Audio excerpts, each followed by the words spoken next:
দিন করে শুধু নাকি না আসো হাবু তো আসছে না কি হয়েছে শুনো চেয়ারটা একটু এগিয়ে দে না। তুই দে না বাবা। দাদা আমি এগিয়ে দিচ্ছি। কেমন দিচ্ছে ডাক্তারবাবু?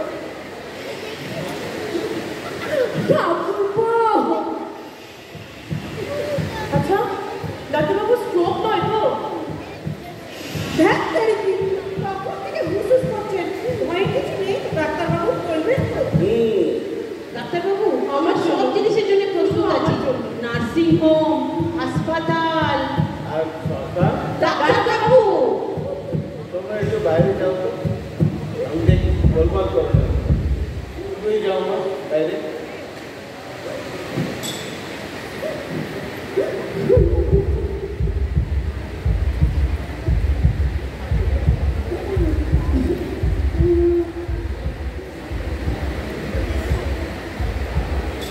আমার জন্য, শুধু আমার জন্য।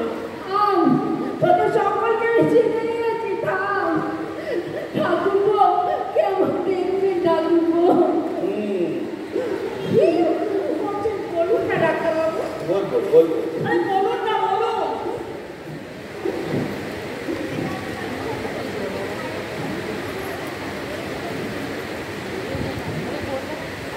আপনি শুরু করুন। জানেন তো কিশোরের শরীরের অবস্থা, আপনি ভুলটা করবেন কেন?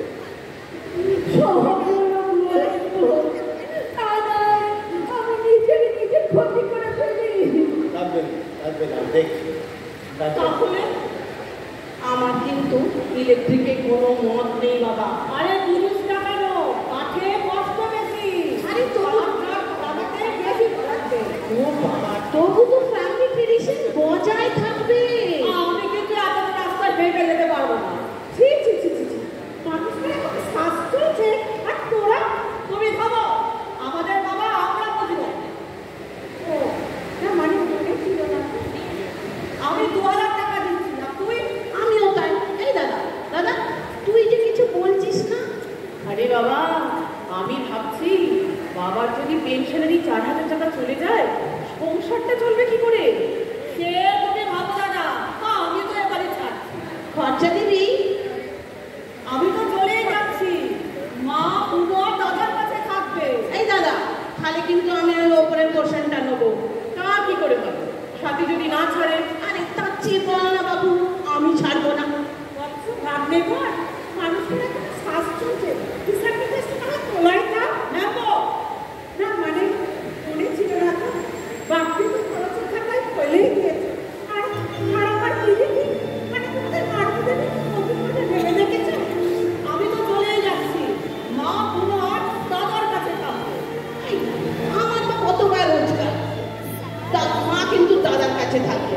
না না না, তোমাদের যখন মায়ের প্রতি কোনো কর্তব্যই নেই, আমারও নেই। আচ্ছা ঠিক আছে, জামাইবাবু যদি কিছু হয়ে যায় আমি না হয় দিদিকে নিয়ে চলে যাবো। মায়ের গয়নাগুলো রেখে যাবে কিন্তু, ছন্দার বিয়েতে লাগবে। তার বিয়েতে লাগবে না তোমাদের কুড়ি বছর লাগবে? ভাগ্যিস এটা মাসির বাড়ি গেছিল, নাহলে বুঝতো দাদা কেসা। আর যদি জামাইবাবু কিছু হয়ে যায় আমি দিদি আর ছন্দাকে নিয়ে চলে যাবো। আমার ছেলেতে কিছু টাকা আছে, বিক্রি করে একটা দোকান দিয়ে আরামসে চলে যাবে। বেইমানের বল কোথাকার। এই যে ছেলেরা এদিকে এসে কি হয়েছে ডাক্তারবাবু? বলুন ডাক্তারবাবু। তোমার জামাইবাবু থামবে না, বলুন ডাক্তারবাবু। এই যাত্রায় এই যাত্রা বেঁচে গেল। তেমন কিছু নয় বলি, তবে হতে পারত অনেক কিছু।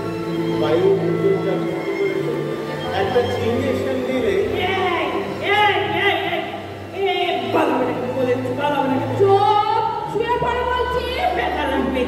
বাবা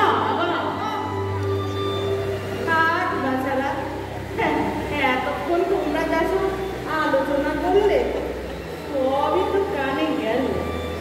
তোমরা আমার পুত্র না শত্রু? বাবা আমি বেঁচে থাকতেই ভাগাভাগি করতে